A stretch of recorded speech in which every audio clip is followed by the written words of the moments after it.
Assalamualaikum warahmatullahi wabarakatuh. Apa kabar anak-anakku semua? Semoga kita semua dalam keadaan sehat walafiat dan Allah senantiasa memberikan nikmat kesehatan kepada kita semua.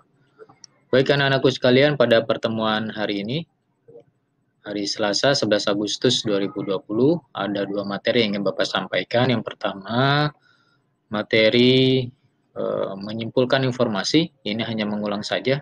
Materi ini sudah pernah Bapak sampaikan di video pembelajaran sebelumnya di buku SPS yang kalian punya.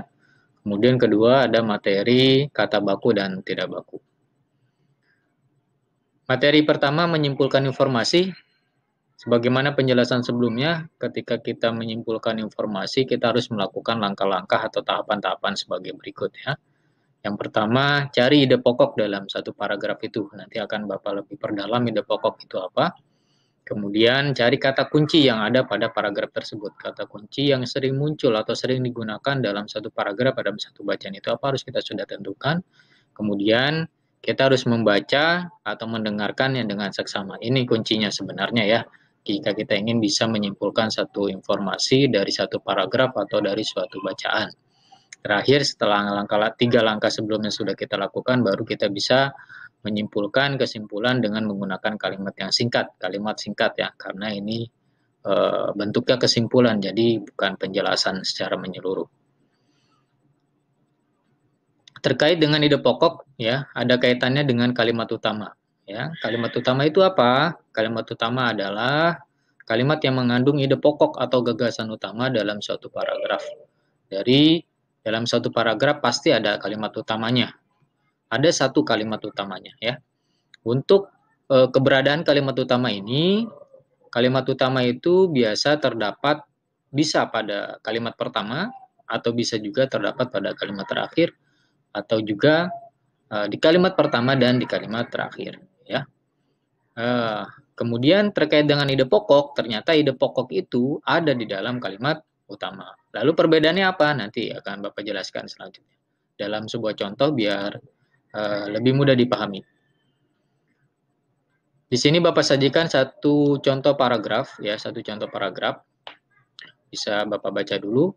PLTA adalah pembangkit listrik yang memanfaatkan sumber energi gerak berupa air. Aliran air di permukaan bumi dapat berasal dari hujan atau salju yang mencair, kemudian menuju air terjun atau sungai yang akhirnya bermuara di laut. Energi air bergerak sangat besar sehingga dapat membangkitkan listrik. Di satu paragraf ini terdiri dari 3 kalimat, kalimat pertama, kalimat kedua, kalimat ketiga. Kebetulan di paragraf ini kalimat utama yang terdapat pada kalimat pertama. Jadi yang Bapak beri tanda tulisan merah, ini adalah kalimat utama. Jadi kalau pertanyaan kalimat utama itu harus sesuai dengan teks secara tertulis yang ada di paragraf tersebut ya. Jadi kalimat utamanya adalah PLTA adalah pembangkit listrik yang memanfaatkan sumber energi gerak berupa air. Lalu terkait dengan ide pokok, katanya ide pokok berada di dalam kalimat utama. Berarti ide pokok yang bisa kita ambil dari paragraf ini, dari kalimat utama yang ada di paragraf ini adalah ide pokok yang bisa kita ambil bahwa PLTA memanfaatkan gerak air sebagai pembangkit listrik. Jadi secara tulisan teksnya, ide pokok itu tidak secara keseluruhan seperti teks yang ada di kalimat utama. Kita harus bisa sedikit memodifikasi kalimatnya ya, memodifikasi kalimatnya tapi tidak keluar dari inti kalimat utama ya. Jadi kalimat utama atau ide pokok ini bisa kita ambil dari kalimat utama atau memang berada di dalam kalimat utama ya. Jadi kurang lebihnya untuk membedakannya seperti itu atau untuk menentukan suatu ide pokok kita tidak perlu susah-susah. Cukup kita lihat kalimat utamanya, setelah itu kita modifikasi kalimatnya, tapi tidak keluar dari inti kalimat utama. Mudah-mudahan bisa dipahami ya, mudah dipahami oleh kalian. Baik anak-anakku sekalian, materi selanjutnya terkait dengan kata baku dan tidak baku ya. Pertama kita harus pahami definisi keduanya. Kata baku itu apa? Kata yang digunakan dalam kalimat resmi, baik lisan maupun tulisan. Kemudian rujukan kata baku adalah Kamus Besar Bahasa Indonesia atau dengan yang sering dikenal dengan KBBI.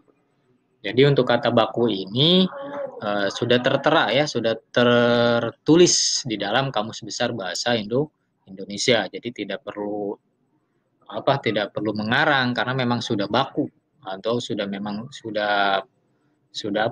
dibukukan dalam Kamus Besar Bahasa Indonesia kata yang baku itu apa saja. Kemudian kata tidak baku sendiri itu apa? Kata-kata yang tidak sesuai dengan kaidah bahasa Indonesia yang berlaku ya. Tetap rujukannya adalah Kamus Besar Bahasa Indonesia. Jadi kalau di Kamus Besar Bahasa Indonesia kata itu kita tidak temukan penjelasannya berarti kata itu tidak baku ya. Jadi memang kata baku ini sudah rujukan satu-satunya adalah Kamus Besar Bahasa Indonesia. Ya. Biasanya kalau kata tidak baku itu sering kita gunakan dalam bahasa percakapan sehari-hari ini ya. Ini sudah maklum sama-sama kita ketahui dalam percakapan sehari-hari kita dengan teman, kadang ya dengan teman. Kadang banyak kata-kata yang tidak baku yang kita gunakan.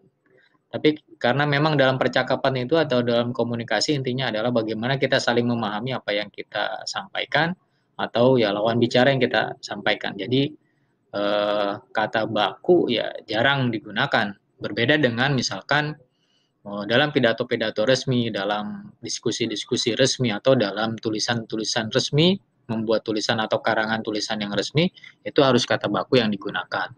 Rujukannya adalah Kamus Besar Bahasa Indonesia. Tapi tidak perlu dihafal satu kamus itu karena cukup besar ya. Mungkin nanti kita bisa berjalan waktu sering membaca atau bisa sering lihat juga di googling ya atau sering searching kata baku itu apa. Ini misalkan kita menemukan satu kata, ini kata bakunya apa ya. Akan Bapak berikan contoh beberapa kata ya yang sering kita gunakan padahal itu bukan kata baku tapi sering kita gunakan dalam sehari-hari. Misalkan ada kata, nah ini dia kata antri ya. Antri itu sebenarnya tidak baku. Yang bakunya adalah dalam Kamus Besar Bahasa Indonesia yang benar tulisannya antre. Apotik yang benar adalah apotek. Nasihat yang benar adalah nasihat. Rapih yang benar adalah rapi. Kemudian sanksi yang benar adalah tulisannya sanksi. Ini kata-kata baku ya. Tapi yang sering kita gunakan dalam sehari-hari adalah kata ini karena memang mungkin ya kemungkinan karena memang di mulut kita itu lebih ringan mengucapkannya mungkin ya seperti itu. Tapi kalau kita dalam forum-forum resmi atau dalam karangan-karangan resmi yang harus kita gunakan adalah kata-kata baku ini ya. Jadi Kamus Besar Bahasa Indonesia rujukan satu-satunya untuk bisa menentukan bahwa kata itu baku atau tidak. Baik anak-anakku sekalian, terima kasih atas perhatiannya untuk pertemuan hari ini. Dua materi tadi ya, membuat kesimpulan itu hanya mengulang saja. Kemudian materi kata baku dan tidak baku, mudah-mudahan bisa kalian pahami dengan mudah ya. Ini adalah dua materi pengantar karena akan ada tugas. Dua materi ini sebenarnya ada di buku Prima PH. Sengaja ini sebagai pengantar karena akan ada beberapa tugas yang harus kalian kerjakan di buku Prima PH. Terima kasih atas perhatiannya anak-anakku semua. Selamat belajar di rumah. Tetap semangat. Assalamualaikum warahmatullahi wabarakatuh.